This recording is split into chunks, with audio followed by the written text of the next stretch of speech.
one-year experiment with a little bit of a raise. It's a one-year experiment between Josh McDaniels and Derek Carr. And lo and behold, that's why they benched him after 15 games. They needed him to be healthy so they could cut him right after the Super Bowl. If he wasn't healthy, they wouldn't have been able to cut him, and they would have been stuck with $40 million additional in full guarantees. That's why it was Jarrett Stidham time. That's why he disappeared. He was upset, etc. Now, Peter, we pivot to what the Saints did after he finally became available. The Saints are stuck. Now, they don't have to play him, but they're stuck through 2024, $70 million over 2 years minimum, and there's guarantees that go into the third year that they would have to hope that someone will sign him and they'll get an offset, another $10 million. So they made a real commitment. They didn't do a one-year experiment, even though it very much feels like an experiment, as you said earlier. They're stuck financially. Doesn't mean they have to play him. Doesn't mean they can't draft somebody or go with someone else. But financially, they're in a tough spot. Unless they could trade him in the offseason, I don't know who you trade that contract to when you look at the film that he's generating. And there's nothing wrong with saying a guy is kind of as good as he's ever going to be. I say it about Kirk Cousins. Like, after how many years does a guy have to play before that's where he is? He's got his plateau. He's who he is. He'll win some games. He'll lose some games. He'll make some throws. He'll make some mistakes. He'll show up sometimes, and sometimes he won't. And, you know, every team needs a starting quarterback, and there aren't 32 franchise quarterbacks. And there are middle-of-the-pack, lower-of-the-pack guys, and Derek Carr has been a fringe top 20 guy, in my mind, for a long time. Now, sometimes his numbers will put him fringe top 10, but compiling numbers is one thing. Compiling wins, showing up in big spots is another, and it's something that, frankly, and with all due respect, and he can't block me on Twitter because he already has, he just hasn't shown up on a sufficiently regular basis. Peter, if he was capable of it, he'd still be the quarterback of the Raiders. I mean, it's Mike, I was in Henderson, Nevada last year in July at the start of training camp, and Josh McDaniels allowed me to sit in on a post-practice meeting with Derek Carr. And what they were doing is, because Derek Carr was kind of the coach on the field, because it was a new offense for everybody, they were just going through some of the questions and some of the nuances of the offense. It took about a half hour. They did it every day after practice. And, I mean, I said, man, these guys are totally on the same page. They have a clear understanding, and McDaniels was empowering Derek Carr to go in and to say X, Y, and Z to his tight end or to his running back about how to run a specific route and how precise to make this cut and all this stuff. And so I walked away from there saying, man, this is going to be a good marriage. And I think that what happens when things don't go well as a team, it probably is on both sides. I think clearly it's on both sides. But I do think that there was a higher degree of optimism in Derek Carr's ability to, process information very quickly, to make the throw absolutely on time, and to be able to run a precision offense, kind of the way Tom Brady ran it in New England. And you never had to worry about any of that stuff with Tom Brady.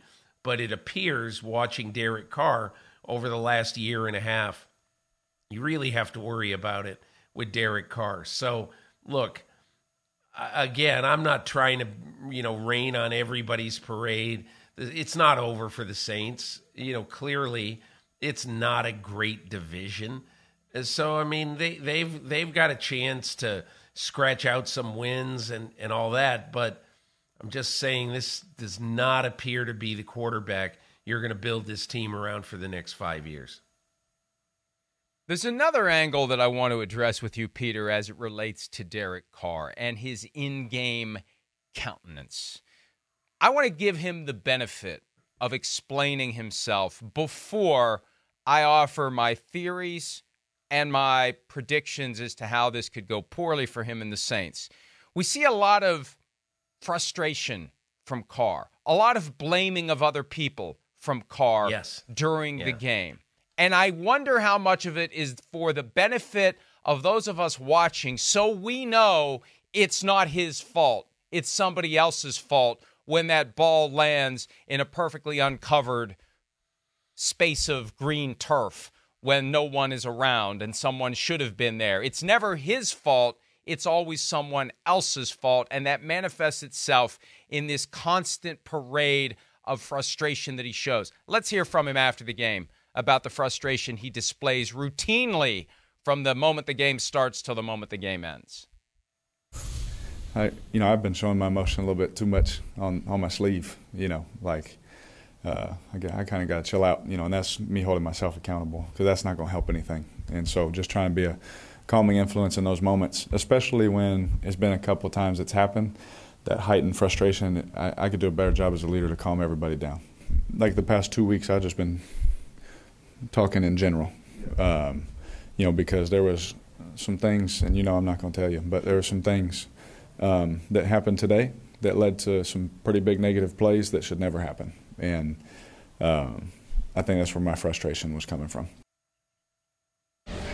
Well, I mean, he's kind of, again, it's not his fault. It's not my fault. People are screwing up. It's not my fault. Hey, you, why aren't you doing your job? Hey, man, what's wrong with you? Why do that? It was a constant barrage of why didn't you do the thing you were supposed to do? And if you had done the thing you were supposed to do, the play would have worked. It can't be me. It must be you.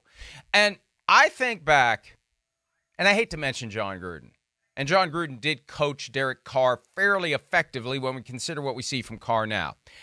I think back to when Gruden was at ESPN and he did that quarterback pre-draft show. I can't remember the name of it. Quarterback where he camp. would meet with and work with. Camp. Quarterback camp. He would meet with and work with the various incoming draft picks. And it was early on in the life cycle of that series. Jimmy Clausen. Remember Jimmy Clausen? The guy that Mel Kiper said he would retire if Jimmy Clausen didn't become a franchise quarterback. And I don't know where Jimmy Clausen is, but I know what Mel Kiper's still doing. So, but he met with Jimmy Clausen, and it was very revealing because they were going over some film, and Golden Tate was playing for Notre Dame at the time, and Gruden was doing that, maybe that's where Derek Carr learned how to make those faces, but Gruden was doing that whole thing, and Clausen said, well, Golden Tate ran the wrong route. Right? And it was basically Golden Tate screwed up. And Gruden said something then that I think was one of the most profound, in a positive way, things that Gruden has ever said. It's never the receiver's fault. It's never the receiver's fault. It's always your fault. It's always your fault as the quarterback of the team. And think about what the gesticulations and histrionics, I'm trying to rival your SAT words here, of Derek Carr. Think about what that does to his teammates. Think about that. Because when he is on their asses constantly, those guys are going to hear about it from friends. They're going to hear about it from family. What's wrong with your quarterback? Why is he in your face? Why is he blaming you? And that is going to be a major problem for the New Orleans Saints. The way he acts during games and the way he puts it on his teammates and the way he gets in their faces is going to harm the relationship to the point where they're going to want to just get him the hell out of there by the time the season's over. They're not going to like him. They're not going to respect him. They're not going to respond to him as he's trying to lead them. Yeah, I think it's a great point. And I think, listen, when I heard, I didn't know what Derek Carr said before you just played that bite. I mean, I think he, and again, look, clouded it, was unspecific, but he basically said, unless he had some even phraseology in there, phrasing, where he said, hey, listen, I blew two specific things today that are my fault, and there's nobody to blame but me. But there's a bunch of things that went on today that we all have to work on, blah, blah, blah, blah, blah. But what he said was he left a clear impression and maybe he didn't mean this, but he did leave the clear impression that it's not my fault, that it's other guys who are making these mistakes and not me. And if he didn't mean that, I would suggest to him that he come out and clarify that pretty immediately, because it's one thing to say that I'm not going to throw anybody under the bus, and he did not throw anybody specifically under the bus, but he seemed to, okay, and I want to be very careful in saying this, because I don't know what he meant by this. Maybe he meant, hey, it's all my fault. Sure didn't sound like it, but no. Maybe he really seemed to mean that John Doe, John Q. Public, Joe Tight End, they're the ones who made the mistakes in this game, not me. But I'm just telling you that Kirk Herbstreit analysis in that play in the end zone was a pretty obvious thing, at least to me. It was a pretty obvious thing where, he just missed a receiver. And a quarterback to have credibility on his team, really, the quarterback to have credibility on his team, he's got to say at moments like that, and he should have added in his post-game thing, I missed a couple of receivers badly in this game, and that's on me. And look, we saw at the end of the game, Fabian Moreau, it wasn't an easy catch. It would have been a fingertip grab, but he probably should have had the ball. Let's just say he should have had that ball. But, man, he threw 55 passes last night. They didn't all get dropped in the corner of the end zone. There were a lot that should have been complete and just weren't. And here's that play to Fabian Moreau that, clearly we can look at this and say, man, he really should have caught that ball. And he should have caught it. But anyway, I just think that what Carr said in that bite that you played, to me, it's troublesome. Well, and Peter, we can't just look at it in isolation as we try to interpret it. You're being very charitable and kind to Derek Carr here, and you're giving him the benefit of the doubt. We have to put that up against everything we saw from him during the game. When we factor his words in with what we saw during the game, he's clearly blaming others. It's not him saying, I got to be better. He's got to be better in how he deals with his teammates. It's not him saying he's got to be better in distributing the football accurately. Guys are going to make mistakes. Guys are going to run the wrong routes. It's on you as the quarterback to factor that in to your decisions you make when you distribute the football, and it's on you as the leader of the team to not be perceived as the guy who is constantly calling out your players, your teammates, your brethren in public. It is a basic reality of leadership and management. When you have something go wrong, serenity now, and we'll talk about it away from the prying eyes of the TV cameras. We'll have the conversation in a meeting room, on the bus, in practice, and we'll work on it.